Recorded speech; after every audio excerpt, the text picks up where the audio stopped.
네, 반갑습니다. 대한민국에서 가장 겸손한 이름을 가진 한수입니다. 별로 그렇게 생각하지 않으시는구나. 네, 좋습니다. 어, 올해 그 한 연구기관에서 발표한 그 트렌드 키워드를 보니까요. 예, 올해 트렌드 키워드가 행복입니다. 행복인데 소확행이에요. 자, 작지만 확실한 행복이라는 겁니다. 네. 자, 우리 오늘 정말 특별한 자리예요. 이렇게 부모님들도 많이 오셨지만 우리 아이들도 많이 와주셔서 더 특별한 자리가 될 것 같습니다. 자, 우리 부모님들은 늘 고민하시면서 우리 자녀가 늘 행복했으면 좋겠죠? 네. 별로 안 그러시구나, 이쪽은. 네, 좋습니다. 네. 저에게도 2명의 자녀가 있습니다. 근데 저희 둘째 아이가 초등학교 4학년 될 때, 그러니까 저희 집사람도 사업을 하고 저도 이제 강연하고 이제 아이들 만나서 워크숍을 진행하다 보니까 저희가 너무 바쁜 거예요. 그래서 저희 아이를 세심하게 케어해줘야 되는데 저희가 그럴 여력이 없는 거예요. 그래서 아이를 위해서 결정했어야 되는데 우리를 위해서 결정했어요. 아이를 해외에 있는 국제학교에 2년 동안 유학 보내는 그런 결정을 하게 됩니다. 좀 마음이 아팠어요. 마음이 아픈 경험입니다. 인천공항에서 아이를 보내놓고 나서 저희 아내가 화장실에 가서 정말 엉엉 울고 나올 정도로 마음이 아픈 그런 경험이기도 했어요. 어쨌든 이 아이가 2년 동안 자신이 우리가 생각했던 것보다 훨씬 건강하게 잘 지내주고 돌아왔어요. 돌아왔을 때 제가 아이들을 데리고 저희가 이제 이 아이도 올바른 방향성을 가지고 세상을 좀 살아갔으면 좋겠다라는 생각을 가지고 저희들이 운영하는 아이들에게 꿈 비전을 심어주는 워크숍에 참여시켰습니다. 그런데 지금은 그걸 하지 않는데요. 그 당시에는 문장 검사라는 걸 했어요. 예를 들어서 이런 거예요. 나에게 행복한 삶이란, 그리고 밑줄을 쫙 그어놓습니다. 그러면 자신이 생각하는 걸 적는 거예요. 그런데 약 20개의 질문이 있었는데 그 문장 검사 결과지를 받아본 저희 집사람이 깊은 충격에 빠집니다. 거기 어떤 질문이 있었냐면 나에게 있어서 엄마란, 이런 질문이 있었어요. 근데 저희 둘째가 저 닮아가지고 약간 위트 있고 장난기가 심해요. 걔가 거기다 뭐라고 썼냐면 호적상의 모친일 뿐, 이렇게 써놓은 거예요. 네, 상처됐겠죠? 예, 싹스 옐로우, 그죠? 그래서 제가 저희 집사람을 위로하기 시작했어요. 여보, 우리 둘째 알잖아, 이 새끼 싹스 옐로우. 장난으로 썼겠지. 이거 진짜로 썼겠어? 그랬더니 저희 집사람이 저를 노려봤어요. 야, 인간아, 이것 좀 봐, 이거. 12번째 질문에 나에게 있어서 아빠란이 있었어요. 거기 뭐라고 써있냐면 꽤나 괜찮은 친구, 이렇게 적혀 있는 거예요. 제가 더 이상 우리 아내를 위로할 수가 없었어요. 그렇다면 제가 우리 아이에게 뭐 특별히 잘해서 그런 대답을 쓴 게 아니에요, 사실은. 제가 우리 아이가 3살, 4살 때 막 성장하면서 말을 배우기 시작하고 제가 세뇌교육을 시켰거든요. 항상 아들 보기만 하면 아들, 아빠랑 아들은 무슨 사이야? 친구 사이. 친구는 어때야 돼? 속이는 것도 없고 허심탄회하게 사이가 좋아야 돼. 그냥 얼굴 볼 때마다 제가 늘 물어봤던 거예요. 예. 어쨌든 우리 아이가 그랬던 아이를 통해서 저희 집사람은 깊은 충격을 받았는데요. 그리고 나서 중학교에 입학해서 한 6개월이 지난 어느 날 또 한 번 저희 둘째가 저희 집사람에게 강력한 펀치를 날립니다. 저희 집사람은 아이를 2년 동안 국제학교에 유학시켰다가 와서 영어도 나름대로 탄탄하게 공부를 하고 왔어요. 그래서 외고나 국제고 라인을 타고 가서 경영자를 만들고 싶어 했어요. 그런데 그런 꿈을 엄마는 가지고 있는데 그런 꿈을 가진 엄마에게 아들이 선언합니다. 엄마, 아빠, 저 경영자, 외고 국제고 개나 갖다 주세요. 저는요, 연극 영화를 공부해서 연예인이 될 거야 라는 선전포고를 딱 한 거예요. 예를 들어서 제가 이거 하고 싶은데 어때요? 라고 이런 의논이 아니에요. 그냥 나 이거 할 거야. 통보였던 거죠. 깊은 충격에 빠집니다, 제 집사람이. 그때 제가 누구예요? 저는 대한민국 대표 비전 디자이너라는 일을 하는 사람이잖아요. 그래서 남의 아이들에게는 얘들아, 가슴 설레는 꿈과 비전을 심어야 돼. 그리고 너의 가슴 설레는 꿈과 비전을 남들 앞에서 당당하게 선언해. 그래 네가 하고 싶은 일을 해야 행복한 거야. 이렇게 외치던 제가 아들아 말도 안 되는 개소리 집어치우고 엄마가 하라는 대로 해. 이렇게 말할 수가 없잖아요. 그래서 제가 저희 둘째 아이를 데리고 제일 먼저 한 거는요. 일단 연기 학원에 데리고 가봤어요. 그리고 나서 상담을 받았습니다. 1시간 동안 상담을 받고 나서 아이에게 잠깐 나가 있으라 그랬어요. 그리고 선생님에게 부탁을 합니다. 이 아이가 진짜 연예인이 꿈인지 제가 한 달 동안 이 학원을 보내보고 싶습니다. 그런데 정말 빡세게 연습을 시켜주세요. 우리가 일반적으로 연기자가 되려고 하면 뭐 대본 연습하고 뭐 이런 거 연기 연습할 것 같죠. 저 처음에 그렇게 하지 않아요. 아이들이 뭐 움직임, 예를 들어 춤도 춰야 되고 여러 가지를 다 해야 돼요. 그러다 보니까 그 신체적으로 피로감이 엄청난 운동을 시킵니다. 제가 그냥 빡세게 시켜달라고 수강료를 한 달 걸 내고 또 하나의 한 달 후에 수강료를 드렸어요. 근데 그 선생님이 본질에 충실하신 선생님이었어요. 왜냐하면 3일 정도 딱 지났더니 애가 자다가 끙끙 앓는 소리를 하더라고요. 제가 속으로 회심의 미소를 지었습니다. 그래, 멀지 않았어. 일주일 내에 기부업 할 거야. 이렇게 했어요. 그런데 일주일이 지나고 2주일이 지나고 3주일이 지났는데 애가 와가지고 항복하지 않는 거예요. 4주가 지났는데 아빠 나 다음 달 수강료 주세요. 이렇게 온 거예요. 제가 그때 저희 집사람한테 얘기했습니다. 여보 미안한데 당신 꿈을 포기해. 얘 할 것 같아. 얘가 뭐 훌륭한 연예인이 될지는 잘 모르겠어. 하지만 자신이 하고 싶은 일을 하면서 행복할 것 같아. 나 이 아이의 꿈과 비전을 지지해주고 응원해줄래. 우리 함께 축복해주자. 이렇게 얘기했어요. 그 아이가 중학교를 열심히 정말 자기가 하고 싶은 일을 하는지 열심히 하더라고요.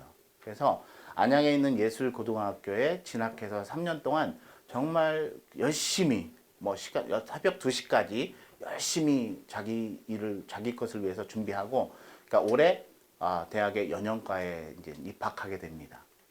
저는 이렇게 생각해요.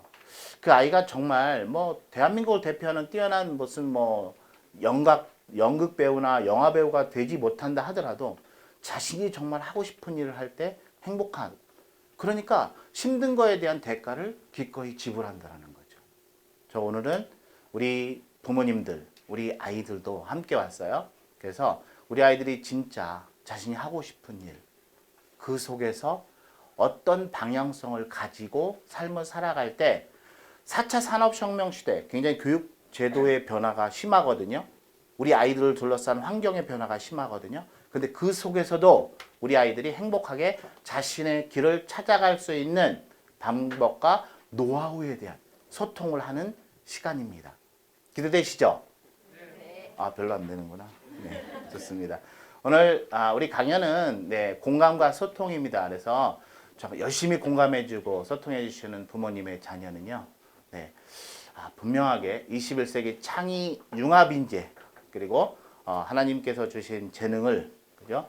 솔로몬에게 주신 축복을 그의 행복의 축복의 복리로 받는 그런 인재로 성장할 거라고 생각을 합니다. 자, 그럼 시작을 해 보도록 하겠습니다.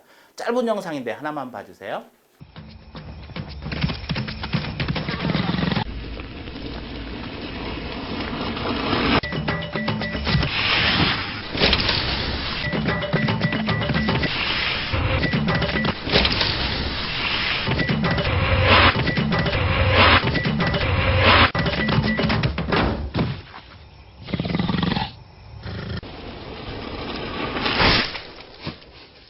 어우 깜짝이야. 별로 깜짝 놀라지 않네요. 자, 이 아이는요 탐슨 가젤이라고 하는 아프리카산이에요. 자, 이 친구는요 달리기로 말하면 아프리카 동물 중에서 2등입니다. 그러니까 우리 아이들로 말하면 얘는 한국에 태어났으면요 자신의 그냥 실력을 가지고요 서울대학교 일반 전형도 그냥 자신의 힘으로 뚫을 수 있는 아이인 거예요. 자, 그런데 이 탐슨 가젤이라고 하는 놈이요 치명적인 단점이 있습니다. 치명적인 단점은 정말 속도는 빠른데 뭐가 없냐면요 방향 감각이 없는 거예요. 방향 감각이. 제가 왜 서두에서 이런 영상을 공유했냐면요 잘 들어주세요. 이 시대를 살고 있는 우리 부모님들이요 우리 자녀들을 교육하는 데 있어서 너무 속도를 중시해요. 그러다 보니까 상위 학년 거를 막 너무 많이 공부를 시키려고 해요. 네, 속도가 중요한 게 아니라 이 시대에 맞는 어떤 방향성을 가지고 우리 아이들을 키우느냐가 더 중요하다는 말씀을 드리고 싶은 거예요. 자, 제가 질문 하나만 드릴게요.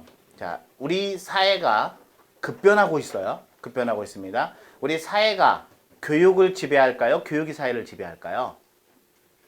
네. 사회가 교육을 지배합니다.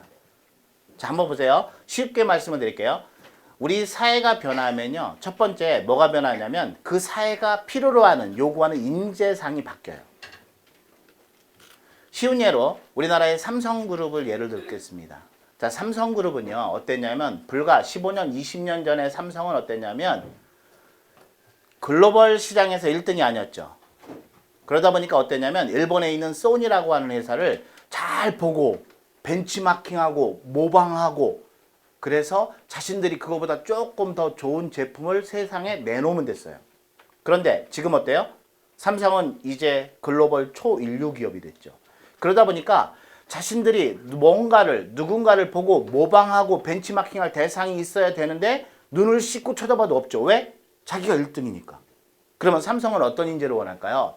과거처럼 누군가를 모방하고 흉내내고 지식을 탐구해서 그 기술을 익히는 그런 인재를 원할까요? 아니면 새로운 것을 창출해내는 창의형, 융합형 인재를 원할까요? 창의융합 인재를 원할 수밖에 없겠죠.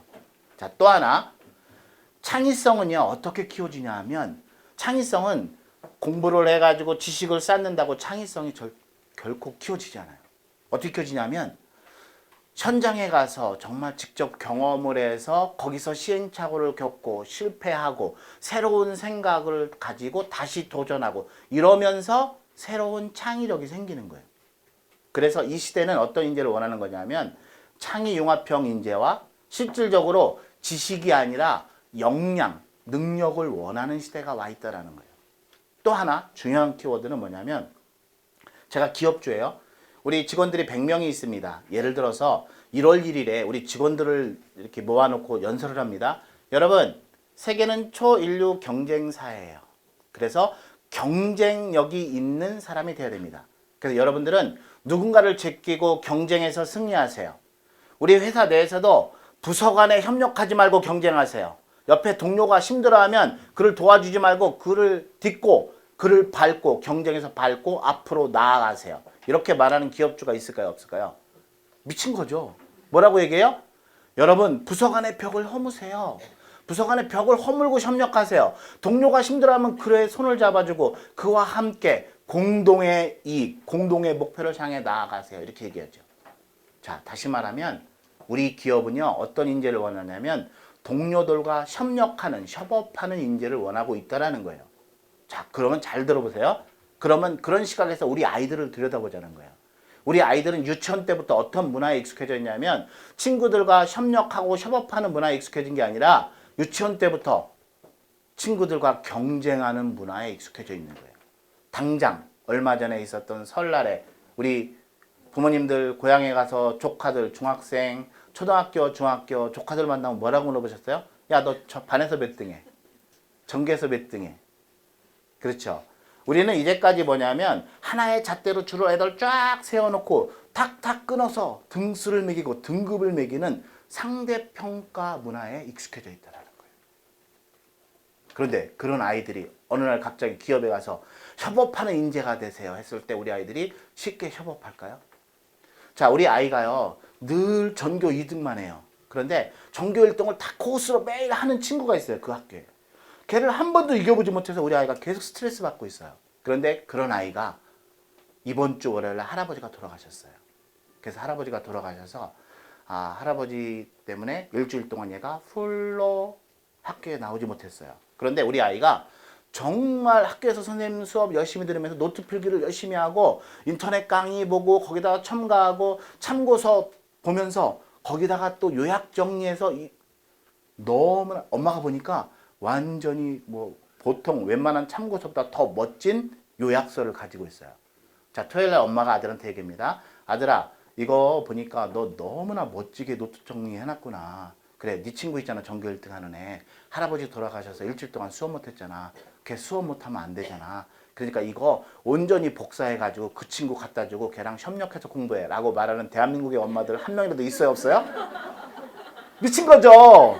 그죠? 왜? 걔를 딛고서 앞으로 나아가야 되니까. 그죠? 그런데 그런 문화에서 큰 아이들이, 그죠? 이 기업이, 글로벌 기업이 원하는, 이 시대가 원하는 인재상과는 너무나 멀다라는 거예요. 그래서 네. 2015 개정교육과정을 보면은요, 올해부터 중학교 1학년부터 시작하는 이 개정교육과정을 보면 다 뭐라고 써 있어요? 저 끝에 보면 뭐라 써요? 역량 이런 게 다 붙어 있죠. 네. 이렇게 바뀌고 있는 거예요. 앞으로 21세기 창의융합 인재의 키워드는요, 어떤 인재냐면, 한마디로 딱 정의하면요, 사고 치는 인재예요. 아, 저 뒤에 두 분이 씩 웃으셨어요. 우리 어제도 사고 치고 왔는데. 그죠? 여기서 말하는 사고 친다는 건요, 생각사예요. 생각을 고치는 인재라는 거예요. 자, 우리 부모님들과 상담하다 보면 이런 분들 계세요. 아, 우리 아이는 아직까지는요, 내가 하라는 대로 잘하고 있는 그런 아이라서 예뻐요. 이렇게 얘기하시는데요. 그런 아이들은요, 21세기의 최고의 창의융합 인재 될 수 없어요. 그냥 준수한 인재 될 수 있어요. 어떤 애가 창의융합 인재 될 수 있냐면, 어머님들이 보시기에 약간 싸가지 없는 애들이에요. 어떤 애들이냐면, 엄마가 뭐라고 하면, 아들아 공부 좀 해. 그러면 이렇게 답하는 애들이에요. 왜? 왜 해야 되는데 왜? 예. 왜 해야 되는데 뭐? 그것을 해야 되는 이유를 정확하게 나한테 얘기해봐. 어쩌라고. 그래서 어떻게 할 거야? 진짜 해야 돼? 이렇게 물어보는 아이가요, 21세기 창의융합 인재의 시작이에요. 자, 지금 제가 말씀드린 왜 해야 되는데 왜? 어쩌라고? 진짜 해야 돼? 이런 질문이요. 어떤 질문이냐면 협상에서 자기가 얻기 위한 그런 질문 화법인 거예요. 자, 생각해 보세요. 우리는요, 태어나면서부터 3살짜리도요, 4살짜리도요, 자기가 원하는 것을 얻기 위해서 부모님에게 어필을 해요. 그죠? 우리 마트에 가면 아이가 자기가 원하는 것을 얻기 위해서 어떻게 하는지 경험해 보셨잖아요. 그죠? 그래서 부모님들도 마찬가지예요. 아이가 무엇인가를 요구하면요, 똑같이 반문하시면 돼요. 왜? 그거 왜 해줘야 되는데? 그래서 어쩌라고, 어떻게? 진짜 해야 돼? 아이가 그것에 대해서 논리적으로 설득을 할 수 있어야 되는 거예요. 자, 이런 사고 치는 아이들은요, 어떤 이름으로 다시 부르기도 하냐면요, 호모 루덴스라는 말로 불리기도 합니다. 호모 루덴스는 유의하는 인간이에요. 쉽게 말하면 노는 인간이라는 거죠. 다시 말해서 개미가 성공하는 시대가 아니라 배짱이가 성공하는 시대가 됐다라는 거예요. 개미처럼 열심히 일했어요. 그래서 가을에 추수를 해가지고 추수한 곡식을 창고에 탁탁 싸놓고 겨울을 딱 맞이해서 조금 쉬려고 하니까요, 어이쿠, 허리에 디스크가 왔어요. 그래서 그동안 벌어놓은 걸 다 치료비로 탕진하는 세상인 거예요. 그런데 배짱이가 어떻게 했냐면, 여름에 개미들이 열심히 일할 때 어떻게 했냐면요, 옆에서 이렇게 지켜보고 있다가 유럽 여행 갔어요. 그래서 루브르 박물관에 가지고 서양 미술사를 공부하고 왔어요. 그리고 돌아와가지고 어떻게 했냐면, 개미들 모아놓고요, 서양 미술사 공부해가지고 강연료를 받아요. 제가 왜 이런 유의하는 인간이 21세기 창의융합형 인재라는 말씀을 드리냐면요, 우리 아이들이 자신이 원하는 분야에서 자신이 하고 싶은 일을요, 내가 마치 노는 것처럼 즐기는 아이들의 세상이라는 거예요. 생각해 보세요. 우리가 어떤 때 시간 가는 줄 몰라요? 한 편의 영화를 봤는데요, 2시간 40분짜리인데 뭐라고 생각하세요? 이거 언제 끝났어? 드라마 하나를 봤는데요, 1시간짜리인데 이거 뭐야? 5분 정도 됐는데 다 끝났어. 이거 왜 그럴까요? 내가 관심을 갖고 흥미로웠기 때문인 거죠. 그죠? 우리 아이들도 마찬가지라는 거예요. 그래서 자신이 하고 싶은 일 어떻게 찾아줄 것인가, 직업으로 국한되지 않아요. 그래서 오늘 소통을 하면 그런 핵심 노하우를 얻으실 수 있습니다. 2009년 세계적인 미래학자 엘빈 토플러가 대한민국의 교육을 강한 경고 메시지로 표현합니다. 대한민국의 아이들 하루 15시간 이상 미래에 필요하지도 않을 지식, 미래에 존재하지도 않을 직업을 위해서 낭비하고 있다고 말하고 있어요. 자, 이제 교육이 바뀌어야 되는 건데요. 제가 오늘 왜 이런 말씀을 강하게 드리냐면, 우리 부모님들이 잘 들으셔야 돼요. 왜 잘 들으셔야 되냐면 우리는 사람은 아는 만큼 보이기 때문에 그래요.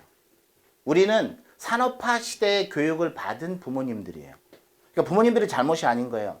산업화 시대의 교육을 받은 사람은요. 산업화 시대의 인재 양성 방식만 알아요. 내가 그런 산업화 시대 인재를 키우는 방식으로 내가 공부를 했으니까 아는 만큼 보이는 거예요. 우리 부모님 잘못이 아니라는 거예요. 그런데 정말 중요한 사실, 무서운 사실은 뭐냐면 내가 계속해서 그 산업화 시대의 마인드를 가지고 내 자녀를 산업화 시대 인재를 키우는 방식으로 교육을 시키면요. 내가 우리 아이를 21세기 창의융합 인재로 만드는데 발목 잡는 가장 큰 장본인이 될 수 있기 때문이에요. 그래서 정말 잘 들으셔야 되는 거예요. 자, 앞에 부분은요. 앞에 부분은 산업화 시대의 마인드를 키우는 방식에 의한 거고요. 뒤에 것이 앞에 부분은 산업화 시대의 마인드, 뒤에 것이 21세기 창의융합 인재를 키우는 방식이에요. 자, 처음에 보니까 딱 보니까 뭐라요? 앞으로의 교육은 정말 이렇게 바뀌겠구나. 다시 말해서 지식 중심이 아니라 그죠? 역량 중심으로. 보통 아이를 위한 것이 아니라 한 아이를 위한 것으로. 다시 말해서 이런 거예요. 하나의 잣대를 가지고 줄을 세우면은 1등이 하나밖에 없는데 자신의 분야가 각각 제각기 100개의 분야라면 우리 아이들이 각자 100가지 분야에서 자신이 100명이 1등 되는 세상을 만든다라는 거예요. 그래서 획일적으로 아이들을 평가하는 지금까지의 상대평가 방식에서 이제 일정한 수준에 도달하면 누구나 인정해주는 절대평가 방식으로 우리 교육이 바뀌고 있는 거예요. 자, 우리가 알고 있는, 그죠? 다시 말해서 그래서 지금 보통 아이, 산업화 시대 그런 게 아니라 각각 우리 한 아이만을 위한 교육으로 지식 중심이 아니라 역량 중심으로 교사 중심이 아니라 학생 중심으로 암기 중심이 아니라 우리 아이들이 내용의 텍스트를 읽고 요약하고 프레젠테이션하고 토론할 수 있는 그런 우리 아이들의 참여형 방식으로 빠르게 바뀌어야 되는 거예요. 그래야 우리 아이들이 사고치는 인재로 성장할 수 있다는 겁니다. 그래서 우리 아이들을 둘러싸고 있는 교육제도의 변화가 굉장히 빠르게 전개되고 있는 거예요. 제가 전국을 우리가 순회하면서 우리 강연을 하다 보면 우리 부모님들에게 여쭤봅니다. 이렇게 여쭤봐요. 우리 아이들이 대학 갈 때 어떤 제도로 뽑았으면 좋을까요? 아마 아직도 90% 이상의 부모님들이 뭐라고 얘기하냐면 수능이 가장 공평해요. 그래서 그냥 수능 시험 봐서 쫙 줄 세워서 보냈으면 좋겠어요. 정말 잘 아셔야 되는 것이 만약에 우리 아이들이 그런 과거의 산업화 시대의 마인드를 키우는 역량을 키우는 수능형 같은 제도로 계속해서 친구들을 경쟁하게 하는 그런 시험을 치르면요. 우리나라는 세계 글로벌 시장에서 발전하는 게 아니라 뒤로 퇴보하게 되는 거예요. 퇴보하게 되는 거예요. 더 이상 그런 방식으로 가면 우리 아이들을 산업화 시대의 인재로 만들어 놓는 거예요. 그런데 21세기에는 그런 인재가 전혀 쓸모가 없는 거예요. 그래서 우리 부모님들이 오늘 그런 것들을 잘 공감하셔야 되는 거예요. 그래서 우리 중학교 1학년 아이들에게 뭐라 그래요? 너희들가 정말 너가 평생 하고 싶은 일, 그죠? 진로, 행복한 진로를 찾아라. 그래서 자유학기제, 자유학년제도 그래서 그런 측면에서 우리 아이들 앞에 있다고 보시면 되는 거예요. 자, 그렇다면 이제 세 가지 관점에서 빠르게 한번 말씀을 드릴까요? 그렇다면 우리 아이들을 창의융합 인재로 키우려면 어떻게 해야 되는데, 세 가지 팁을 빠른 속도로 한번 공유해 볼게요. 첫 번째, 비전 역량을 키워줘야 됩니다. 비전 역량을 키워줘야 되고요. 그러니까 두 번째는요, 우리 아이들이 가야 될 로드맵을 설계해 줄 수 있어야 돼요. 그리고 마지막으로는 지금 우리 아이들의 역량을 다 어디다가 증명시켜야 되냐면 학교 생활기록부를 통해서 입증해야 되는 시대에 와 있는 거예요. 그래서 우리 아이들의 역량을 온전히 학교 생활기록부를 통해서 입증해라. 이런 세 가지 주제를 가지고 소통할 거예요. 자, 퀴즈 하나 내볼게요. 굉장히 쉽습니다. 퀴즈 하나 내볼게요. 자, 여기 보면은 꿈 많은 소녀 김수영이라고 하는 친구가요. 굉장히 짧은 시간에 자신이 이루고 싶은 꿈을요. 단시간에 굉장히 많이 이룹니다. 그래서 그녀가 그것을 가지고 책도 썼어요. 멈추지 마. 꿈부터 써봐. 이런 책도 썼는데요. 공통점을 찾는 거예요. 그녀가 다른 사람과 달리 굉장히 짧은 시간에 자신이 원하는 꿈을 빨리 많이 이룰 수 있었던 비결이 이 표 속에 숨겨져 있습니다. 일반적으로 다른 사람들이 얘들아 너희들 이런 가슴 설레는 꿈을 가져봐 이런 거랑 그 친구가 그 꿈을 시간 내에 이룬 것은 비결이 달라요. 그만의 핵심 노하우는 무엇일까라는 거죠. 세 가지 비결을 묻는 거예요. 자, 첫 번째는요. 꿈을 쫙 자신이 이루고 싶은 꿈을 나열할 때 그냥 나열한 게 아니라 그 꿈의 중요도를 매겼다라는 거예요. 이 꿈은 나한테 정말 중요해. 이건 중요도 5예요. 중요도 4, 중요도 3, 중요도 2, 중요도 1. 그런데 중요도를 매겨놨다고 끝나는 게 아니에요. 반드시 뭐가 있냐면 마감 시한이 있어야 돼요. 이 꿈, 이 일, 나 이때까지 할 거야. 마감 시한이 있어야 돼요. 자, 세 번째 특징은 뭐냐면 그 마감 시한이 있는 것을 지금까지 이뤘는지 이뤄가고 있는지 과정 체크를 했다라는 세 가지 특징이 있습니다. 자, 우리 학생들 말고요. 우리 부모님들만 행복한 상상을 딱 3초만 해볼 거예요. 3초 이상 하시면 안 됩니다. 자, 우리 아이가요. 제가 가장 많이 하는 일 중에 하나는 이렇게 강연하는 일도 많이 하지만 학교 현장이라든지 많은 지자체에서 강연 요청이 와서 가면은 부모님들이 요청해서 아이들과 함께 9 to 6 아침 9시부터 6시까지 가슴 설레는 꿈과 비전을 우리 아이들 거를 끄집어내는 워크숍을 진행해요. 자, 어쨌든 그냥 상상하는 거예요. 우리 아이가 저 같은 사람 만나서 하루 8시간 동안 멋지게 하루 온종일 자, 내가 정말 행복하게 살려면 어떤 일을 해야 될까? 그 꿈을 위해서 과정에서 어떤 노력을 해야 되지? 10대에는 어떤 노력을, 20대에는 어떤 준비를, 30대에는 무엇을, 어떤 역량을 이런 걸 고민하는 과정에서 그죠? 40대 후반의 꿈까지 가지고 왔는데 우리 아이가 그날 작성한 그런 워크북을 봤어요. 그랬더니 40대 후반의 꿈의 목록에 이게 있어요. 부모님께 전원주택 선물하기 이게 있어요. 자, 어머님 기분이 어떻겠어요? 네? 왜 웃음으로 표현하세요? 그냥 행복하겠죠, 그죠? 자, 그런데 쭉 가서 딱 보니까 중요도가 2야. 싹수 옐로우, 그죠? 네. 아이들과 그런 워크숍을 하면서 제가 이런 얘기를 해, 애들한테 이런 얘기합니다. 너희가 40대 후반이 됐다고 가정하자. 그래서 네 자녀가 자신의 멋진 꿈을 설계해 가지고 왔는데 아무리 떠들어 봐도 그 속에 엄마 아빠인 내가 없더라. 어떡하겠니? 섭섭할까 안 할까? 애들이 섭섭하겠네요. 이렇게 얘기해요. 근데 왜 너는 없어? 이렇게 물어봅니다.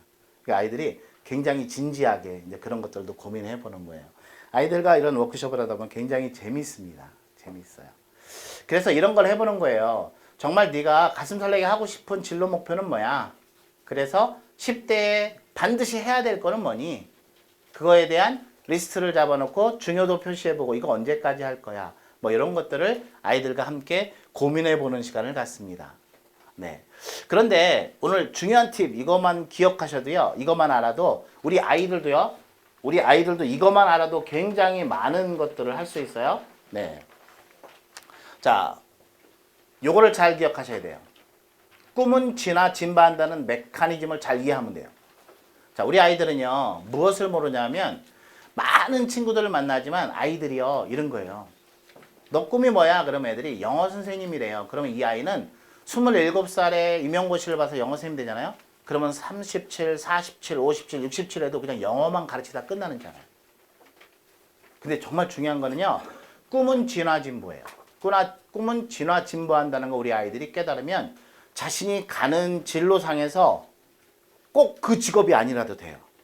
자신이 멋지게 행복하게 살 수 있는 자신이 알아서 자신의 커리어 속에서 자신의 행복을 찾아갈 수 있어요. 제가 제주도에 가서 강연을 하는데요. 이게 700분 정도가 모이셨어요. 그래서 끝나고서 제가 이런 강의를 하고 딱 내려갔어요. 그랬더니 한 분이 저를 불렀어요. 어이, 한수희 수장, 여기 좀 와봐. 제가 어디 가서 누가 저한테 반말하는 거 좀 못 봤거든요. 근데요, 그분은 포스가 장난이 아니셨어요. 포스가 강한 사람의 공통점 뭔지 아시죠? 주로 반말을 해요. 네.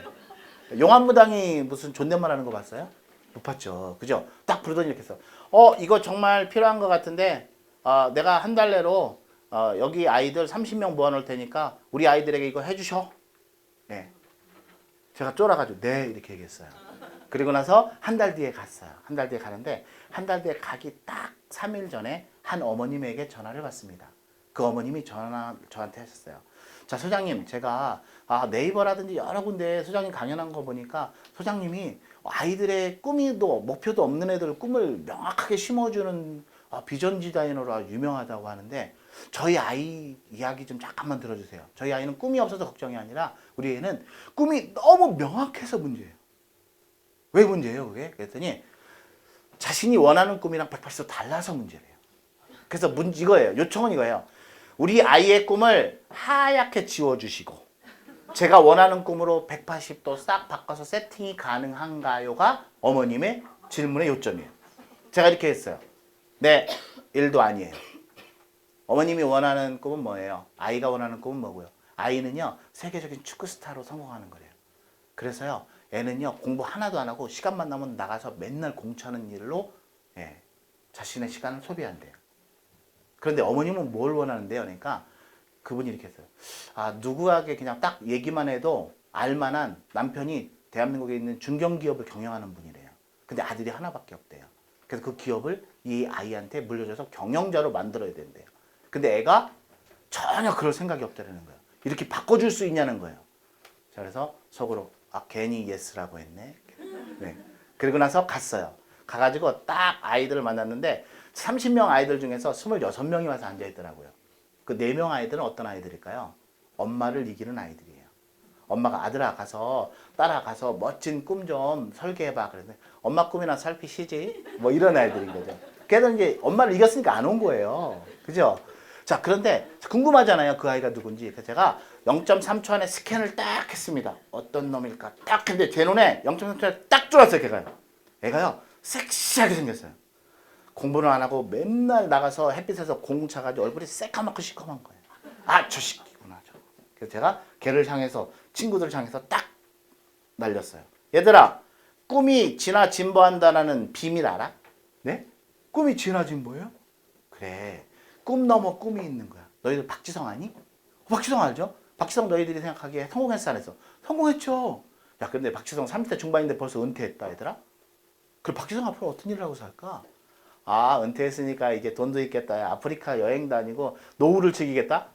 에이, 소장님 장난하세요? 30대 중반에 무슨 노년을 즐겨요. 그래? 그럼 어떤 일을 할까? 감독하겠죠. 코치하겠죠. 스포츠 에이전시 하겠죠. 계속 아이들이 막 하는 거예요. 옆에 있는 애가요. 자기도 하나 참여하고 싶었나 봐요. 중저음으로 이렇게 얘기했어요. 치킨집 주인 이렇게 얘기했어요. 그럴 수도 있겠지. 자, 그런데 얘들아 잘 들어봐. 박지성이 너희들만 할 때 혹시 선생님 같은 사람 만나서 내가 평생 가슴 설레게 하고 싶은 일은 뭘까? 그러기 위해서 어떤 준비를 할까? 그리고 나의 꿈 넘어 꿈은 뭘까를 고민하는 과정에서 그래, 좋아. 세계적인 축구 스타로 성공한 거 찍고 그리고 나서 메뉴와 같은 명문 구단을 경영하는 구단주가 그의 꿈 넘어 꿈 궁극적인 목적이었다라면 박지성은 축구 열심히 하는 과정 속에서도 무슨 공부 열심히 했을까? 너! 그 친구를 딱 지명했어요. 놀랍게도 얘가 이렇게 얘기했어요. 경영학 공부했겠죠. 바로 그거야.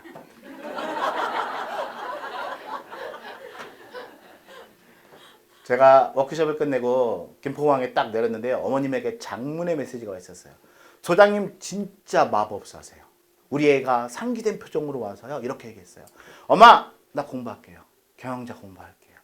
제가요. 그냥 뭐 축구선수로 성공 못하더라도 저 할게요. 그리고 우리 회사에서 멋진 구단 만들어가지고요. 제가 못 이룬 거 충분히 할 수 있어요. 더 열심히 할게요.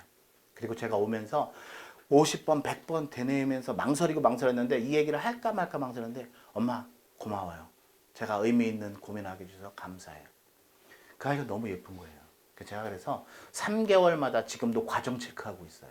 진짜 열심히 하고 있는지. 그래서 우리 아이들과 이런 것들을 해야 돼요. 또 한 친구에게 물었어요. 너 꿈은 뭐야? 영어 선생님이요. 그러면 어떤 너만의 브랜드는 뭐야? 그랬더니 영어를 잘 가르치는 영어 선생님이요. 아니, 영어 선생님이 영어 잘 가르치는 거 기본이야. 다른 영어 선생님들과 구별되는 너만의 브랜드는 뭐냐고. 영어를 잘 가르치는 영어 선생님이요. 네, 제가 말했어요. 혹시 잘 들어봐. 혹시 있잖아. 영어를 잘 가르치는 건 기본이고 혹시 자신의 재능이 뭔지 모르는 제자들에게 재능을 찾아주는 선생님, 자신의 진로 목표가 없는 아이에게 진로 목표를 정확하게 심어주고 그가 진로 목표를 이루도록 과정에서 어떤 일을 해야 되는지 실행을 도와주는 선생님이라면 너만의 브랜드가 되지 않을까? 소장님 그렇네요. 그런 교육 철학을 가진 네가 한 학교의 교감 선생님이나 교장 선생님이 된다면 어떻게 되겠니?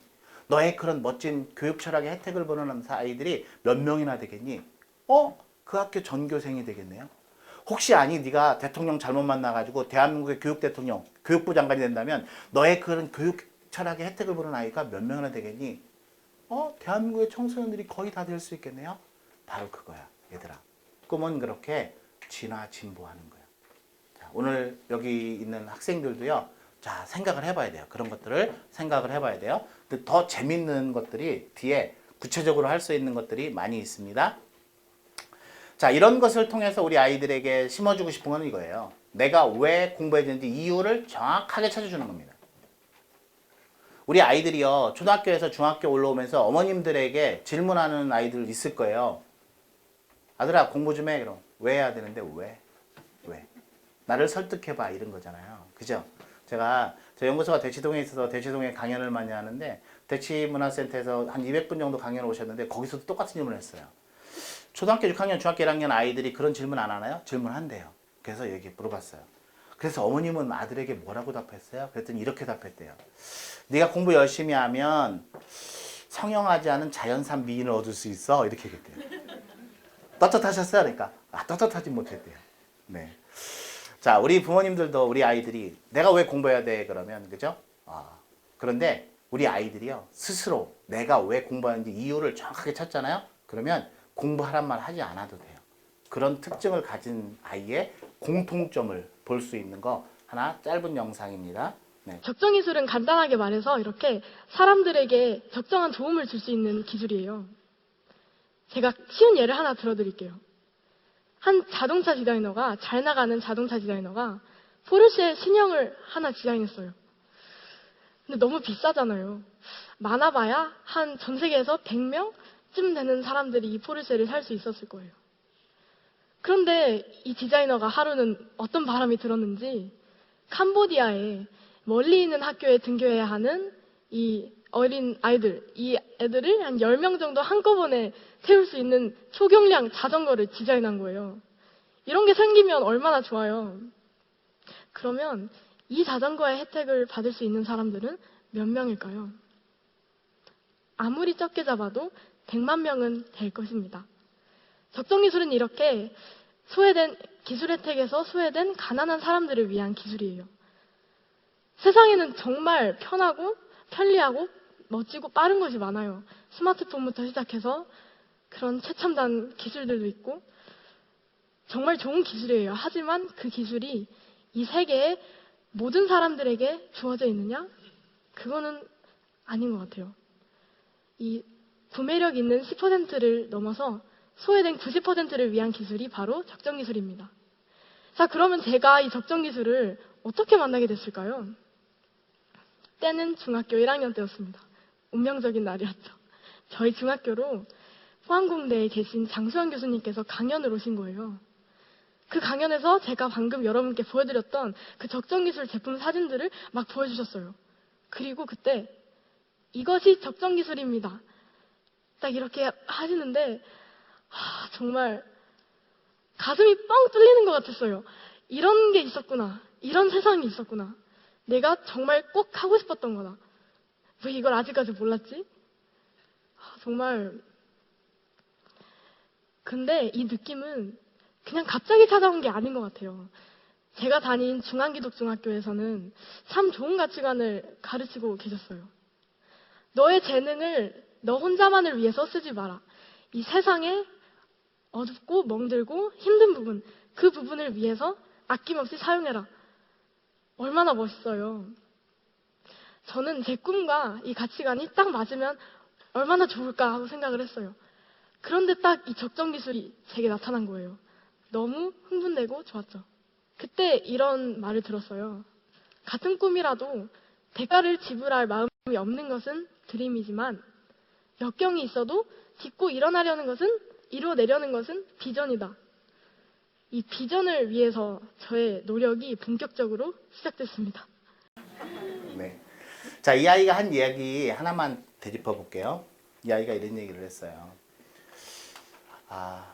하나님께서 너에게 주신 재능을 너만을 위해서 쓰지 마라. 이 사회에 어둡고 힘들고 멍든 부분, 그들을 위해서 아낌없이 사용해라. 자, 이것이 이 아이가 다니고 있는 중앙기독중학교에서만 가르치는 것이 아니라 정말 하나님이 우리에게 재능을 주신 이유이기도 하고요.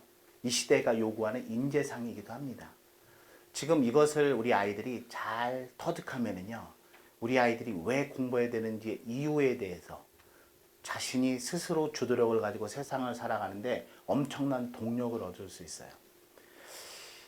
제가 1000명의 아이들을 대상으로 한 설문조사를 보니까 대한민국의 청소년 중에 42.6%가 어떤 직업을 갖고 싶니 그랬더니 돈을 많이 버는 직업을 선택했어요. 42.6%가. 그래서 아이들에게 물었습니다. 그럼 돈을 많이 벌겠다 너는 어떤 직업을 갖고 싶니? 그랬더니 기업가가 되겠대요. 그럼 기업가가 돼서 좋아. 돈을 많이 벌었어. 그 다음에 뭐 할 거냐니까요.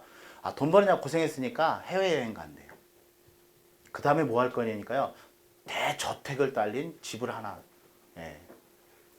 다시 제 저택을 하나 사겠다라는 거예요. 정원이 달린. 그 다음에 뭐 할 거냐니까요. 외제차를 사겠다라는 거예요. 그 다음에 뭐 할 거냐니까 다시 돈을 열심히 번다는 거예요. 자, 그게 경영자로서 자신만의 브랜드를 가진 아이일까요? 그렇지 않잖아요. 그래서 우리 아이들에게 이 아이들이 가슴 설레는 꿈을 심어주고 싶다. 그리고 그 꿈에 시발료를 한 번 더 끼얹어서 정말 이 아이가 스스로 가도록 추진력을 더 더하려면 어떻게 해야 될까를 고민을 많이 했어요. 그런 아이들 10명에게 제가 이 책을 주었어요. 이 책을. 탐스 스토리라고 하는 책을 10명의 아이들에게 줬습니다. 그리고 그 아이들에게요, 부담을 주지 않았어요. 이렇게 얘기했어요. 일주일 뒤에 만날 건데 10페이지만 읽어도 되고 20페이지만 읽어도 되고 50페이지까지 읽어도 돼. 완독하면 더 고맙고. 그런데 거기까지 네가 읽은 거 중에서 내가 이것을 통해서 얻은 거 하나만 가지고 오는 거야. 이렇게 얘기했어요. 그러면서 이 친구가 이 탐스스토리라는 건 탐스라고 하는 기업을 설립한 창업주가 우리나라에 2년 전에 온 적이 있어요. 그래서 우리나라에 와서 15분 강의 세바시에 출연한 적이 있어요. 그래서 그 세바시 강연을 먼저 보여줬어요. 그리고 나서 이 책을 꼭 읽고 오라고 얘기했어요. 그리고 일주일 뒤에 만났습니다. 평상시에는 그냥 이 책을 주고서 읽어오라면 애들 중에는 제가 기대하는 건 2명 내지 3명이 다 읽어오고 나머지 애들은 중간 정도 읽어오거든요. 그런데 놀랍게도 6명의 아이가 완독을 하고 왔어요. 물었습니다. 얻은 거 하나만 얘기해 그랬어요. 그런데 놀랍게도요, 재미난 이야기를 합니다.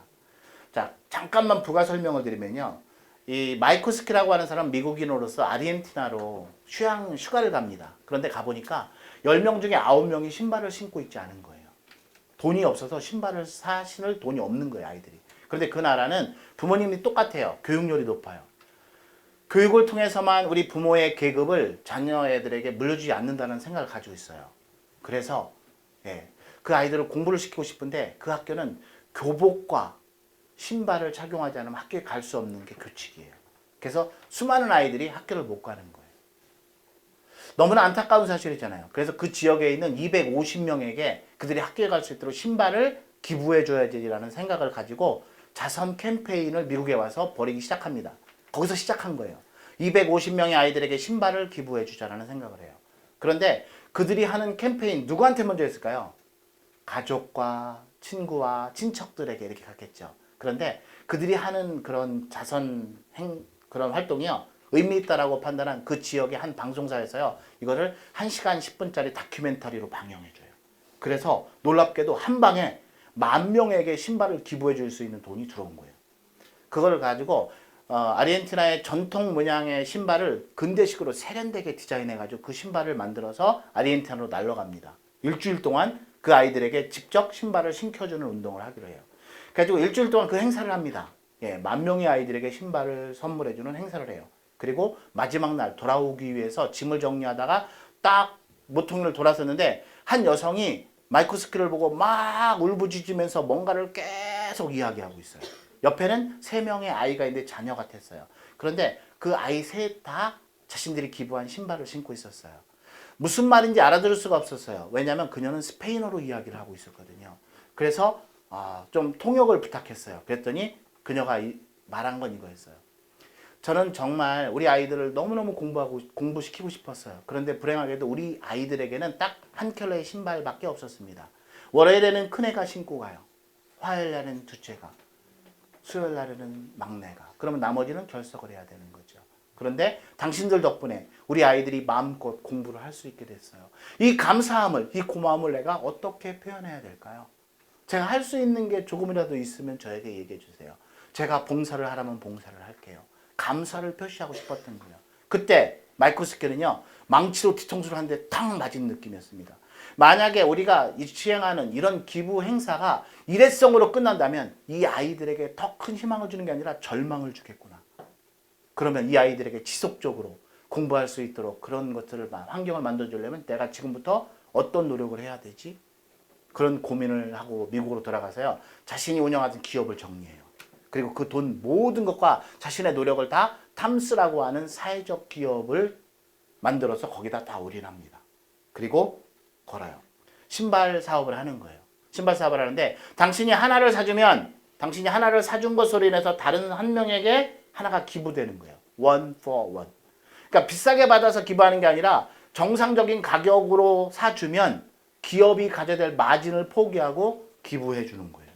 그런데 어떤 놀라운 일이 발생했냐 하면 그로부터 지금은 현재 3,800만 명에게 계속 신발을 기부해 주는 그 운동을 하고 있어요. 어떤 일이 벌어진 거냐면요. 생각해 보세요. 고객들에게요, 자신들이 가지고 있는 기업의 비전과 사명을 나눈 거예요. 공유한 거예요. 그래서 고객들이요, 자신들이 하고 있는 것이 의미 있는 일이기 때문에 자신의 트위터에, 자신의 SNS를 통해서 계속 알리게 된 거예요. 고객이 그 기업의 마케터가 바뀐 거예요. 너도 이왕이면 너도 선한 일에 동참해. 그러니까 기업은 뭐가 필요 없어요? 마케팅 홍보 비용이 필요 없겠죠. 그것을 계속 더 많은 사람에게 혜택을 주게 된 거예요. 탐스라고 하는 회사의 사업은요, 뭐로 확장되냐면 안경 사업으로 확장합니다. 그래서 시력에 문제가 있는데 안경을 살 수 없는 사람에게 누군가가 선글라스를 하나 사주면 선글라스를 사준 돈에서 안경을 기부해 주는 거예요. 누군가가 안과 수술을 해야 되는데 돈이 없으면 그들에게 수술비를 지원해 주는 거죠. 자, 아이들이 이 영상과 이 책을 읽고 와서 저에게 뭐라고 얘기했냐면, 첫 번째 이렇게 돼요. 저는요, 기업가 정신이 뭔지 알게 됐어요. 기업가는 돈을 많이 버는 게 목표라고 했는데, 이렇게 선한 일을 하면서도 돈을 벌 수 있는 길이 있다라는 사실을 처음 알았어요. 제가 돈을 벌자마자 유럽 여행을 하고 대저택을 산다라고 얘기했던 제가 정말 창피했었어요. 정말 저는 얻은 게 많아요. 또 한 명은 창의성을 얻었대요. 무슨 창의성을 얻었어? 그러니까 자기가 기업가였더라면 아르헨티나 가서 이렇게 생각했을 거래요. 10명 중에 9명이 신발을 안 신어? 그러면 신발 산업으로서 여기는 뭐 파이네? 되짚어 보니까 뭐야, 9명이 신발이 필요한 거잖아. 엄청난 신발 시장이네. 그런데 자기는 거기까지 갔을 거라는 거예요. 왜? 신발 시장은 무궁하지만 그들이 신발을 사줄 구매력, 돈이 없기 때문에 시장성이 없어. 여기서 포기했을 거라는 거예요. 그런데 그는 뭐예요? 구매력을 가진 제3자에게 물건을 팔고 그들이 자신들이 가지고 있는 그런 비전에 동참하도록 만들므로써 그들을 마케터로 만들고 그것이 세계 시장을 누비게 할 수 있는 그런 창의적인 아이디어를 냈다라는 거죠. 아이들이 8명이 8가지 다른 이야기를 하는 거예요. 깜짝 놀랐어요. 이게 정말 진정한 우리 아이들의 공부고 이게 진로구나 라는 생각을 하게 됐죠. 그러니까 그런 아이가 이런 비전을 만들어낸 거예요. 보세요. 중견기업을 경영하는 경영자를 꿈꾸는 아이가요. 보세요. 어떻게 했나 보세요. 능력을 갖추고도 취업난을 겪고 있는 이 땅의 수많은 청년들에게 일자리를 제공해주는 일로 자신의 비전을 나누겠대요. 국내 유명 대학 하나를 인수해서 세계 10위권 명문대학으로 성장시켜서 그것을 통해서 국내 인재뿐만 아니라 해외 인재들도 흡수해서 대한민국 경제 발전에 기여하겠대요. 그러기 위해서 나는 이런 궁극적인 나의 꿈을 53세에 이루고 그러기 위해서 37세까지 대기업의 핵심 인원이 돼서 경영자의 자질과 역량을 쌓을 것이며 그러기 위해서 지금 당장 나는 무엇을 하고 있는지 이거를 한문 단어로 만드는 거예요, 애들이요. 이렇게 한문 단어로 만들어가지고 발표시키거든요. 발표시키는데 여기서 서바이벌이 일어납니다. 전쟁이 일어나요. 제가 아이들이 워크숍을 하는 과정에서 이걸 가장 중시해서 하는데 이렇게 딱 발표하면 이렇게 얘기합니다. 이렇게 해서는 안 되는데 방법론으로 해요. 야! 굉장히 멋진 비전이구나. 너 비전 점수 95점! 이렇게 얘기해요. 그럼 다른 친구도 도전하게 합니다. 그럼 계속 도전하는 거예요. 그러면 공식이 있어요. 95점, 95점, 95점, 96, 96, 97, 97, 97. 왜 그러냐면 한 명이라도 더 발표하도록 계속 서바이벌 경쟁을 시키는 거예요. 그리고 맨 마지막에 이야기합니다. 얘들아, 선생님이 너희들의 비전에 점수를 매긴 거 그거 뻥이야. 누가 감히 하나밖에 없는 너희들의 숭고한 비전에 점수를 매기겠니? 선생님은 정말 가슴 설레는 꿈과 비전을 가능하면 많은 사람들 앞에서 당당하게 선언할 때 그 꿈이 살아서 꿈틀거리기 시작하기 때문에 너희들에게 하나라도 더, 한 명이라도 더 멋진 꿈을 친구들 앞에서 선언하게 만들기 위해서 선생님이 그냥 교구로 활용한 거야. 방법론으로. 용서해라. 이렇게 얘기를 해요. 그 이후로 이어지는 프로세스가요. 아이들이 이렇게 자신의 멋진 비전을 이렇게 디자인하는 거예요. 굉장히 재미있죠. 아이들이 로봇 공학자가 되겠다는 애는 자신의 꿈을 저렇게 설계해 놓은 거 보세요. 굉장히 나름대로 굉장히 아이들 잘합니다.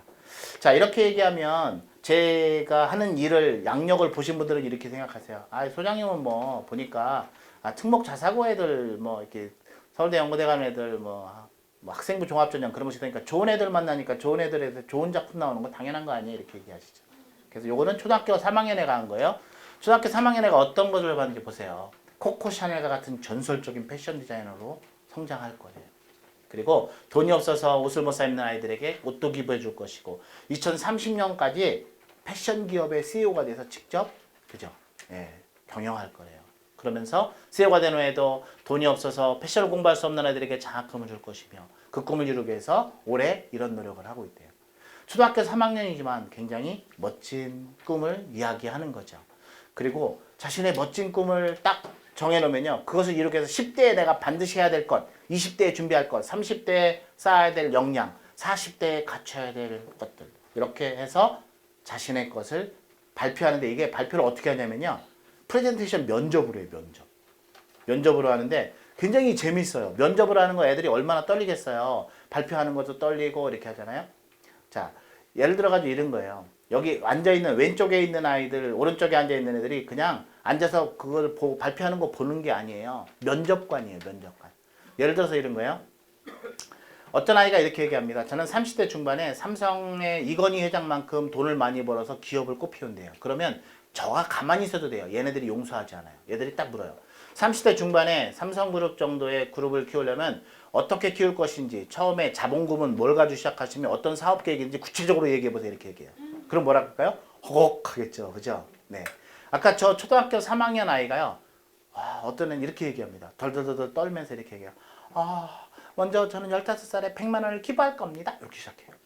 네. 그리고 나중에 제가 40대 위에 기업을 패션 기업에서 얻는 총 매출액 중에 그 중에서 순수하게 40%를 또한 기부할 거예요. 이렇게 얘기해요. 그러면 제가 개입하지 않아도 돼요. 앞에 있는 애가 물어요. 초등학교 6학년 애가 녹두그레한 목소리 이렇게 합니다. 저기요, 15살에 100만 원 그거 작은 돈 아니잖아요. 그 돈을 어떻게 마련해서 구체적으로 기부할 것인지 구체적인 방법론을 얘기해 주세요. 그랬더니 얘가요, 그 질문을 탁 쳐버려요. 왜 그게 어렵다고 생각하세요? 용돈을 받아도 되고요. 세뱃돈을 받아도 여러 가지 방법이 있겠죠. 하지만 무엇보다 중요한 사실은요. 이미 제 통장 잔고에 100만 원 이상이 있다는 사실입니다. 이거 탁 쳐버려요. 제가 그 다음에 이렇게 물어봅니다. 얘가 혜민인데 혜민 혹시 15살에 100만 원의 기부와 40대 위에 40% 기부가 무슨 관련이 있나요? 얘가 0.3초 내에 얘기해요. 선생님 바로 그거예요. 제가 만약에 15살에 100만 원 기부하지 않는다면요. 40대 위에 40% 기부한다고 이거 다 새빨간 거짓말입니다. 저는요. 40대 위에 기부 약속 반드시 지키기 위해서 15살에 100만 원 기부 약속 반드시 지킬 거예요. 선생님. 와, 그 자리에 함께 있던 그죠? 중학교 1학년, 중학교 2학년, 고등학교 1학년 올라가는 언니 오빠들이 그 당찬 초등학교 3학년을 보면서 뭘 느낄까요? 독한 년 뭐 이런 거 느끼나요? 이 아이는 언니 오빠들을 보면서 뭘 느끼는지 아세요? 프레젠테이션 저렇게 하는구나. 꿈을 설계하는데 저렇게 디테일하게 하는구나. 이런 걸 서로 배우는 거죠. 네, 정말 재밌어요. 두 번째는요. 네, 두 번째 노하우입니다. 두 번째는 로드맵을 세워야 돼요. 로드맵 세우는 거 간단하게 말씀드리고 예, 생활기록부로 역량을 증명하는 거. 자, 핵심적인 4가지 질문만 하면 돼요. 자, 우리 친구들도 마찬가지예요. 자신이 꿈이 있어요. 내가 꿈이 있어요. 그러면 자신에게 던져보는 거예요. 너 이거 왜 하려고 그러니? 왜? 왜 하려고 그러니? 왜? 얘가 외과 의사가 되고 싶대요. 외과 의사 왜 하려고 하는데 제가 초등학교 5학년, 6학년, 중학교 1학년 애가 너 꿈이 뭐야? 그러는데 의사야. 그러면 아 예쁘다 이렇게 얘기해요. 그런데 좀 목표가 잘 가져야 되는 중학교 3학년이나 고등학교 아이인데 너 꿈이 뭐야? 그런데 의사예요. 그러면 제가 혼내줘요. 야 의사 중에 어떤 의사? 전문의 어떤 전문의? 그치? 네 말대로라면 장의사도 의사야 이렇게 얘기해요. 예. 의사면 없이도 의사 잘한 사람 있잖아. 안중근 의사 이렇게 하면서요. 예. 외과 의사인지 내과 의사인지 흉부외과 의사인지 정확하게 그죠? 왜? 굳이 왜 하려고 하는데 어떤 의사 어떻게 할 건데 어떻게 어떤 과정을 거쳐야 되니 이 4가지 질문을 해야 돼요. 이거 스스로 아이가 써본 거예요. 이렇게 써봐야 알아. 이게 자기소개서 준비며 면접 준비인 거예요. 우리 아이들에게 이 4가지 질문을 해야 돼요. 그래야 아이들이 내가 왜 진정으로 그 일을 하고 싶은 건지 아는 거예요. 요렇게 아이들에게 서식을 주는 거예요. 네가 정말 너 인생에 너는 정말 주연 배우야. 그리고 너의 궁극적인 꿈의 목표는 뭐니? 그 꿈을 이루기 위해서 어떤 역량이 필요한지 알아. 이 역량도 정해져 있어요. 이거 찾아야 되는 거거든요. 어떻게 될 건데 어떤 경로? 대학까지는 어떻게? 그러기 위해서 네가 지금 공부는 무엇을 어떻게? 대학을 졸업하고 나서 그 정말 전문의 같은 이후에는 어떻게 살 건데? 어떤 너가 비전을 가지고 어떤 사람들에게 어떤 의미 있는 일을 할 건데 이거죠. 네.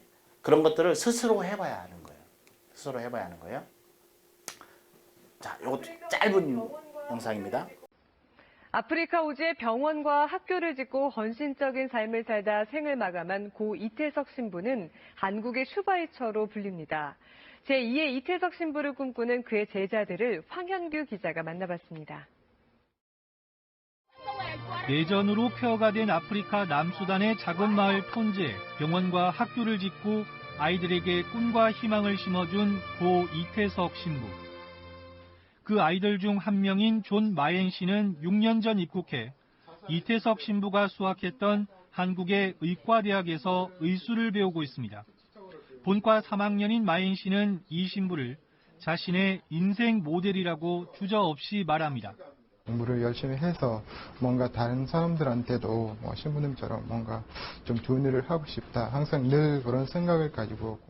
함께 입학한 토마스 타반 씨도 이태석 신부의 옛 제자입니다. 타양 생활의 의대 공부가 힘들 때마다 2억 말리 아프리카를 찾아와 아픈 아이들을 돌봤던 신부님을 떠올립니다. 아픈 사람들을 치료해줘야 되니까 힘들어도 그냥 참고 그리고 이태석 신부님을 생각하면서 제2의 이태석을 꿈꾸는 이들은 신부님의 당부를 잊지 않고 의사가 돼 고국 남수단에서 봉사의 길을 걸을 생각입니다. 이태석 신부가 떠난 지 6년이 흘렀지만 그가 남긴 나눔과 봉사의 울림은 사그라들지 않고 있습니다.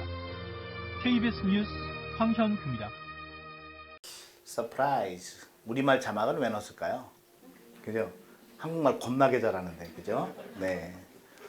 우리나라 사투리 쓰는 사람보다 더 잘하는데, 그죠? 자, 똑같습니다. 자, 우리 아이들에게, 10명의 아이들에게 똑같이 친구가 되어줄래요? 라는 이태석 신부님이 쓰신 책을 주었고요. 그 다음에 울지마 톤즈라고 하는 영상을 먼저 보여줬어요. 그리고 나서 일주일 뒤에 너가 얻은 걸 하나만 가지고 오라고 했습니다. 그랬더니 그 중에 특이한 아이가 있었어요. 그 중에 한 명이 이런 얘기를 했어요. 저는요 정말 생뚱맞을 거라고 생각하실지 모르겠지만 이걸 보면서 저는요 제가 외교관의 꿈을 가지고 있는데 외교관으로서 어떻게 행동해야 되는지 어떤 자세를 가지고 일해야 되는지 준비해야 되는지 알게 됐어요. 생뚱맞잖아요. 물었어요. 왜? 제가요 다큐멘터리를 보면서 책을 보다 보니까 이태석 신부님이 사실은 이제 그 톤즈 지방에 학교와 그다음에 병원을 짓다 보니까 돈이 필요하잖아요. 그러니까 돈이 필요하니까 이제 그 돈을 모금하기 위해서 국내에 들어와가지고 통기타를 들고 이 자선 공연을 하면서 이렇게 모금을 하셨거든요. 그런데 들어오셨다가 이제 다시 출국하시려기 전에 지인들이 이왕 신부님 오신 거 이번에 종합검진 받고 가세요. 그래서 종합검진을 받은 거예요. 근데 한 방에 대장암 말기 판정을 받으세요. 그래서 그 와중에도 가서 아이들을 위해서 뭔가 할 수 있는 일 하겠다라고 고집을 피우시는데 어쨌든 예, 국내에서 항암 치료를 하다가 결국 돌아가시죠. 그때 신부님의 돌아가신 소식을 전해들은 톤즈 사람들이요 울면서 인터뷰한 영상이 있어요. 그 중에 한 사람이 이렇게 얘기합니다. 만약에 신부님이 살아계시다면 예수님 모습을 하고 계실 거예요. 이렇게. 우리에게 메시아인 예수를 보내준 나라 한국은 은인의 나라입니다. 라고 얘기해요. 그때 그 아이는 거의 꽂힌 거예요. 톤즈 사람들에게 신부님은 100명의 대한민국 외교관이 할 수 없는 일을 이 한 분이 하고도 남았구나. 외교관은 대한민국을 대표하는 사람이잖아요. 그죠?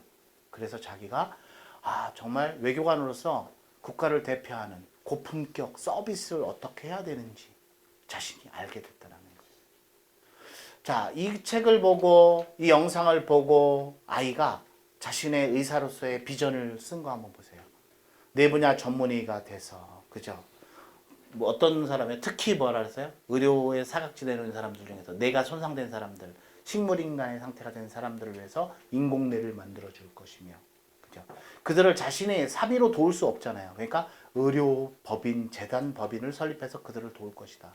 나의 이런 궁극적인 꿈을 이루는 것은 2045년까지 이런 준비를 하고 2035년까지는 이런 준비를 할 것이며 지금 당장 나는 이런 준비를 하고 있다.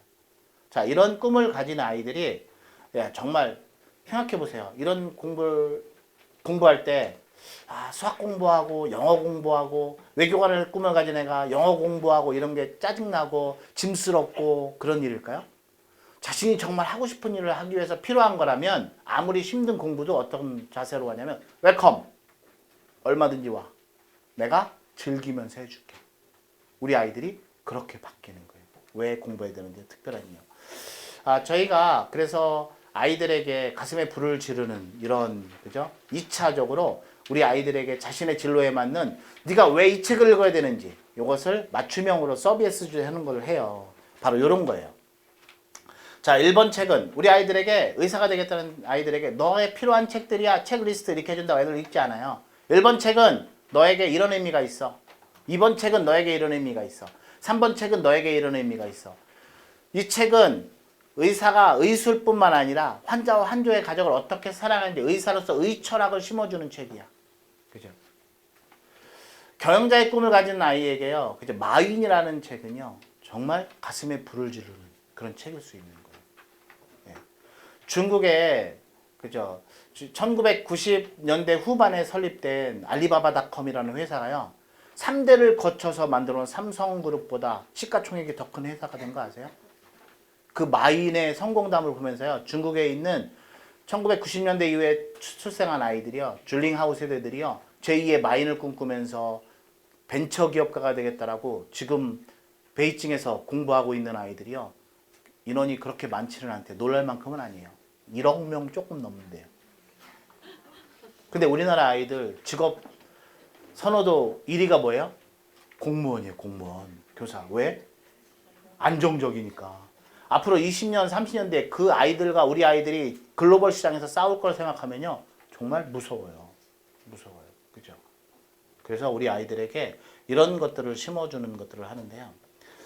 자, 그거에 대한 해결책은 제가 그래서 어쩌라고 해결책 깔끔하게 마지막에 선물로 제시할 거예요. 네. 자, 우리 아이들 워크숍에서 제가 그냥 마지막으로 던지는 게 이거예요. 지금부터 딱 3초만 생각하고서 답을 말하는 거 숫자를 적을 거야. 지금부터 30년 뒤에 너 때문에 먹고 사는 사람의 숫자를 써봐 이거예요.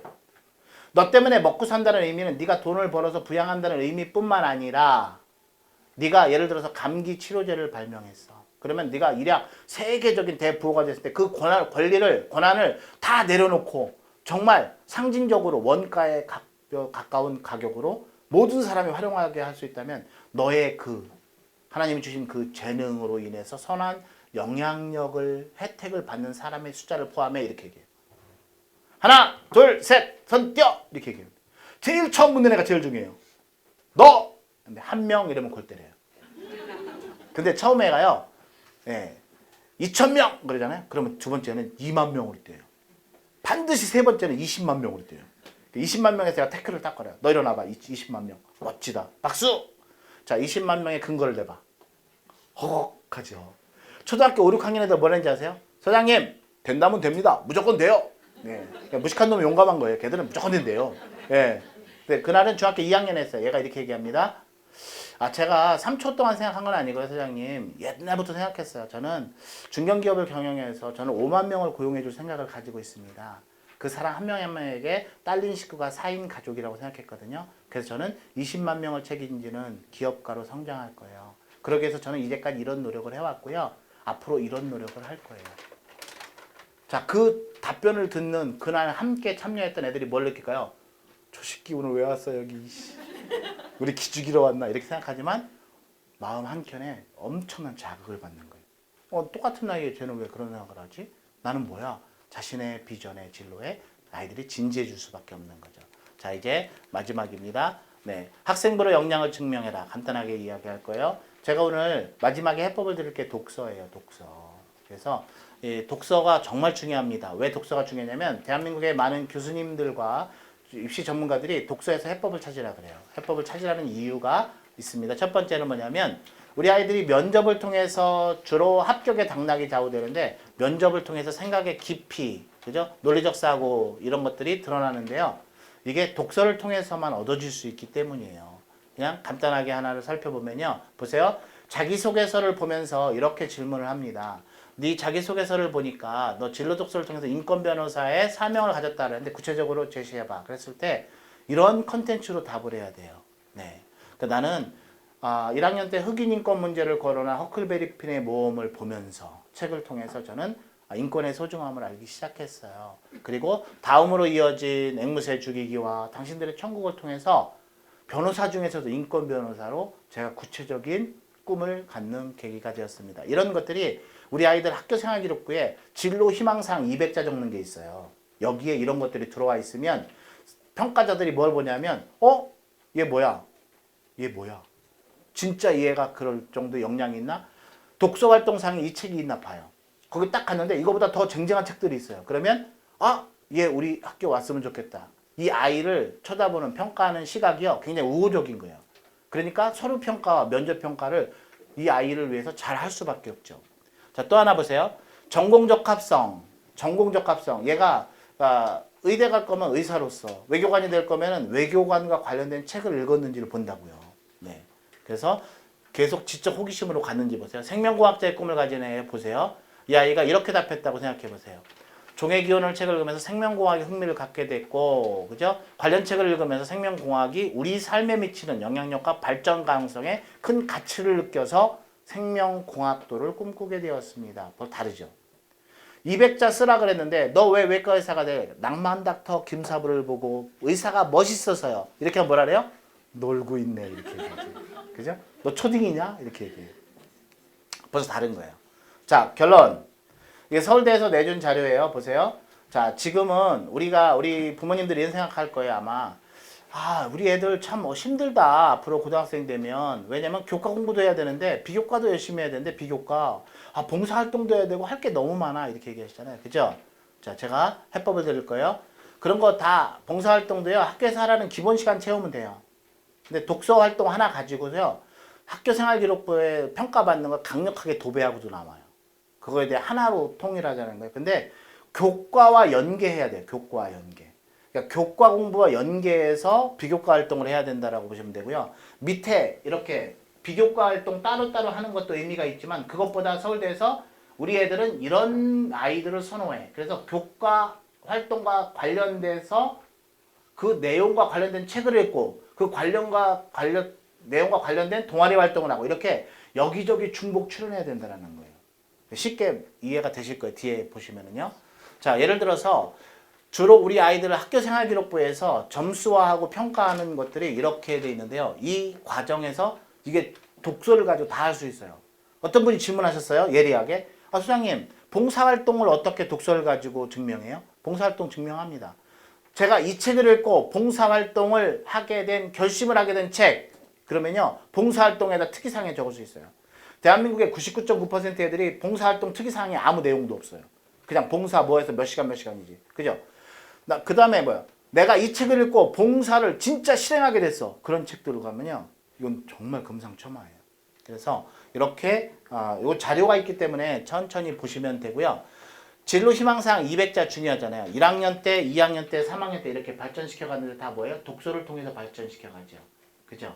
일단 이런 걸 보면 이 아이가 이걸 읽고 자신 지적 호기심에서 이렇게 확장해서 그 다음에 진로도 이렇게 독서를 통해서 잡았구나. 그죠? 네, 선호하는 아이들인 거예요. 수상실적도 마찬가지예요. 우리가 토론활동 이런 거 하는데 독서가 빠져서 될 게 없죠. 그래서 이런 것들도 수상실적도 굉장히 중요합니다. 자, 하나 중요한 거는요. 요거는 각 학교에서 대학에서 수상실적의 중요도를 표시하는 거예요. 중요도. 교과 관련 수상을 제일 먼저 봐요. 그래서 우리 아이들이 교과 공부도 열심히 해야 되는 거예요. 네, 다른 수상보다 교과 관련 수상을 제 1순위로 보죠. 맨 위에 보죠. 그죠? 그 다음에 영어 같은 경우는 우리 이제 절대평가됐다 해가지고 영어 쉽게 공부하면 되겠다라고 생각하시는 분들 계시면 큰일 납니다. 왜 큰일 난다고 생각하냐면 이거예요. 수능 영어 절대평가는요. 100명 중에서 25명 뽑는 정시 영역이에요. 정시 영역. 그러면 75명 뽑는 수시와 관련이 없어요. 그거는요. 그러면 더 많은 75명을 뽑는 대학에서 그 수시에서는 대학에서 무엇을 통해서 우리 아이들의 영어 실력을 보는데 학교 생활기록부를 통해서 봐요. 학교 생활기록부 통해서 뭘 보는데 교과 성적 보겠죠. 좀 이따 말씀드려요. 교과의 3요소. 교과 성적과 영어 선생님들이 글로 써준 우리 아이의 영어와 관련된 실력, 교과 세특이라는 게 있어요. 그리고 영어 교과와 관련된 수상 실적. 이 세 가지가 교과의 3요소예요. 교과 성적, 교과 수상, 교과 세특. 뒤에 자료에 있어요. 자, 그런데 동아리 활동을 했는데 얘는 누가 봐도 영어 실력이 있는 애들이 드는 동아리 활동했어요. 영자 신문 동아리. 영어 못하는 애들이 드나요? 영어 토론 동아리. 영어 못하는 애들이 드나요? 안 들죠. 그죠? 그러니까 그런 거 보고 하는 거예요. 독서 활동을 했는데 얘가 영어 원서를 읽었어요. 그리고 영어 원서로 올라가 있어요. 그죠? 그런데 앙큼한 애들은요. 우리말로 된 거, 우리 글로 된 거 읽고요. 영어 원서로 올려요. 예. 그런 아이들도 있어요. 네. 어쨌든 네. 자, 그래서 우리 이런 동아리 활동 이런 것들도 여기 교과의 3요소 나오죠? 교과의 3요소 세 가지예요. 네, 이제 정리 다 돼 갑니다. 자, 확장 연계형이라고 하는 건 제가 아까 서울대가 선호하는 유형 말씀을 드렸죠. 요거 하나만 딱 보시면 이해가 되세요? 예를 들어서 이거예요. 얘가요. 학교에서 동아리 산출물 대회라는 걸 했어요. 대회를 했습니다. 그런데 항상 어떤 거냐면 이런 거. 요즘에는 정말 세상이 무서워요. 어떤 게 무서우냐면 자, 이 지역에 있는 한 학교에서요. 예, 뭐 예를 들어 가지고 뭐 연세대학교에 3명이 똑같은 과에 지원을 했어요. 그러면 이 아이들의 자기소개서 유사도 검사만 돌리는 게 아니라 학교 생활기록부 유사도 검사를 해요. 학교 생활기록부를 딱 돌렸는데 얘네들 독서 목록이 책이 다 똑같이 나와요. 3명이. 그러면 이거 학교에서 시스템적으로 한 거구나. 야, 네가 우수해야지. 니네 학교가 우수한 걸 가지고 내가 너를 높이 평가한다고? 그거 다 점수화하지 않는 거예요. 그래서 우리 아이들이 학교에서 해주는 것 속에서 우리 아이들만의 브랜드를 갖는 게 정말 중요한 거예요.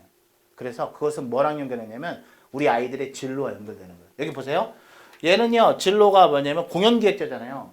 공연기획자예요. 그런데 다른 공연기획자와 다른 차별화가 뭐냐면 얘는 한국 문화가 굉장히 우수한데요. 한국 사람들도 그걸 모른다라는 거예요. 그러니까 해외 사람들은 더 모르죠. 자기가 공연을 통해서 그거를 세상에 알리고 싶대요.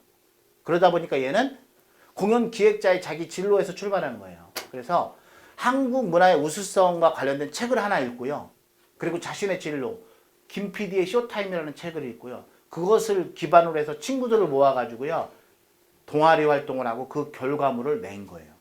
그러면 보세요. 이 아이가 책을 2개나 읽었어요. 그래 이거는 교과는 사회, 한국 문화니까 그게 뭐예요? 사회 과목과 관련돼 있죠. 사회 선생님이 그 아이의 역량을 생활기록부에 말로 글로 써준 거예요. 그리고 이것이 독서활동에 책이 들어와 있죠. 그 다음에 수상실적에 이 아이 수상실적 들어와 있죠. 그리고 학교에서 하는 행사는 다 진로활동에 들어가요. 이 아이가 이런 책을 읽고 이런 활동을 해서 그죠? 그런 것들이 나오죠. 그리고 동아리 산출물 되니까 어디에 올라가겠어요? 동아리 활동에 있게 올라가겠죠. 이런 책을 읽고 이 아이가 이런 동아리 산출무대에 나가서 이렇게 우수한 역할을 했다. 그런데 이 아이가 리더가 돼서 다 규합해가지고 했어요. 그러면 담임선생님이 이 아이를 보고 담임선생님이 평가란에다가 이 아이가 이런 리더십을 가지고 친구들을 규합해서 이런 것들을 잘 수행했다고 또 써주는 거예요. 이렇게 3군데, 4군데에서 중복 출연됐을 때 높이 평가한다는 거예요.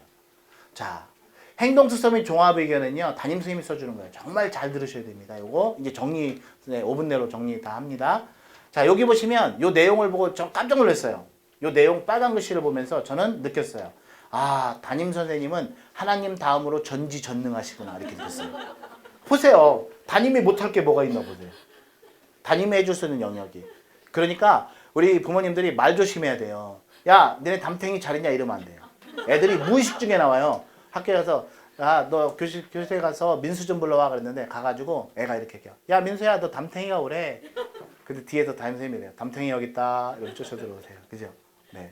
정말 담임 선생님과 관계 잘해야 돼요. 그래서 요 신학기 때 우리 부모님들 기도하셔야 돼요. 통성기도. 제발 신학기에 새 학년에 우리 아이 좋은 담임 선생님 만나게 해주세요. 라고 기도해야 돼요.